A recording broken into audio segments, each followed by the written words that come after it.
तन मन दिया तो क्या हुआ, निज मन दिया न जाए।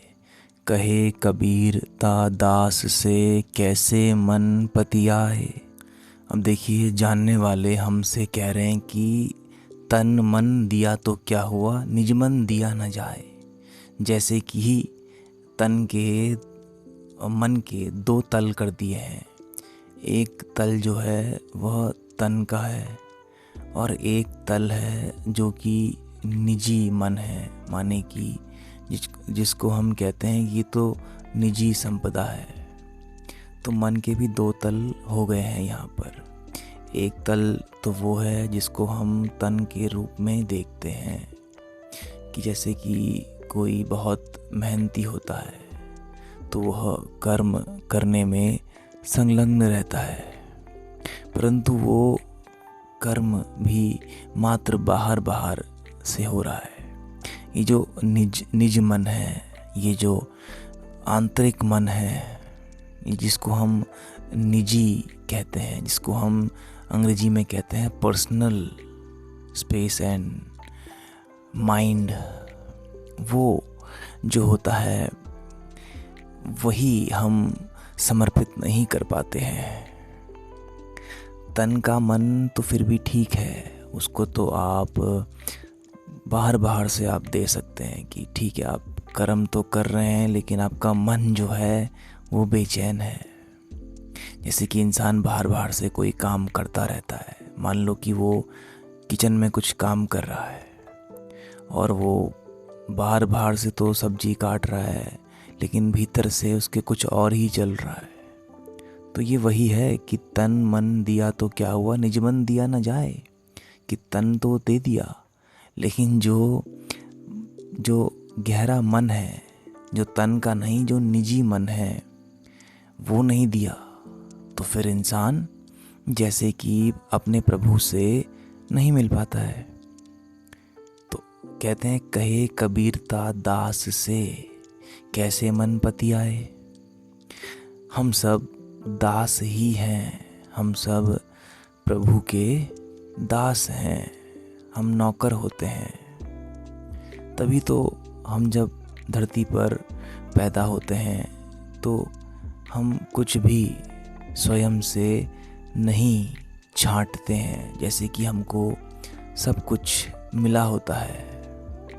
आप उसको शरीर कहो, जाति कहो, परिवार कहो, वंश कहो, कुल कहो, शहर कहो, देश, काल, लिंग, हाइट, जो भी आप स्वयं को जानते हो वो सब भी। तो इसका अर्थ यही है कि हम कहीं ना कहीं गहरे में हैं तो दास। उदास नहीं होना है, गहरे में मात्र दास हैं हम। तो फिर कहते हैं कि कैसे मन पतियाए।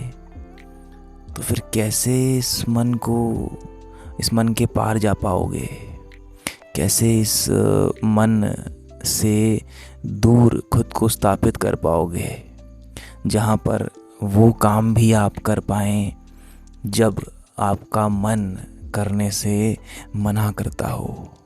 आपका मन कहता हो कि नहीं, क्या आवश्यकता है ये सब करने की, परंतु आपको दिखता है कि कैसे एक गहरा आनंद है, एक गहरी मस्ती है जो कहीं बाहर नहीं, वो तब आपके भीतर निखरती है जब हम निज मन को भी समर्पित कर देते हैं। जब हम इस निजी मन को भी समर्पित कर देते हैं और हम दासत्व स्वीकार कर लेते हैं।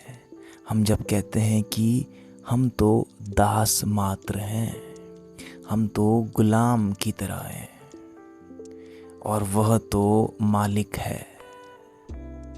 लेकिन अगर हमको गहराई में जाना है तो हमें इस मन के पार निकलना होता है। और मन के पार निकलने के लिए कोई सूत्र आपको बाहर से दे भी दे तो भी भीतर से कोई नहीं दे सकता है। क्योंकि भीतर से ये सूत्र आपको खुद ही लागू करना पड़ता है, प्रयोग में लाना पड़ता है। और जब आप जानना शुरू करते हैं और देखते हैं कि ये जो मन है यही हमको बेचैन रखता है, ये ही है जो कहता है कि नहीं, तुम तो दास थोड़ी हो, तुम तो मालिक हो इस जहान के। हम यही तो कहते हैं ना। हाँ, हम अवश्य ही अपने कर्मों के हम मालिक हैं। हमारे पास पूर्ण स्वतंत्रता है अपने कर्मों को चयन करने की।